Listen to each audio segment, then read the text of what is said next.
आता वेळ आली होती परतीची, म्हणजेच मुंबईला रिटर्न येण्याची. तर आमची सगळी तयारी झाली होती आणि आम्ही शेतात आलो होतो. आता शेवटचा दिवस होता आमचा शेतातला.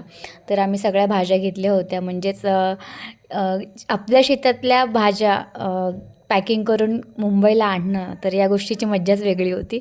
तर आम्ही ती तयारी केली आणि नंतर शिवांशने आणि यांनी जेवण करून घेतलं आणि तेही शेतामध्येच एक शेवटचा क्षण शेतातला. म्हणजे खूप दिवसानंतर आम्ही गावाला जात होतो. बेसिकली आम्ही खूप मजा करतो. त्यानंतर आमची तयारी झाली होती. संध्याकाळी सगळ्या शेतातली कामं वगैरे झाली होती आणि आम्ही रिटर्न निघालो होतो.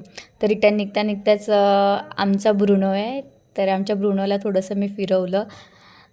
टाटा बाय बाय केला त्याला देखील. एक राऊंड मारून आले त्याच्यासोबत आणि खूप छान आहे हा आमचा ब्रुनो. त्यानंतर घरी आल्यानंतर काकींच्या पाया वगैरे पडलो, चहा नाश्ता वगैरे केला संध्याकाळच्या वेळेस आणि आम्ही निघालो परत रिटर्न मुंबईला. तर खूप छान होते दिवस, खूप मज्जा आली गावाला आणि रिटर्न पुढच्या वर्षी आम्ही नक्की येऊ गावाला. तर मस्त वाटलं.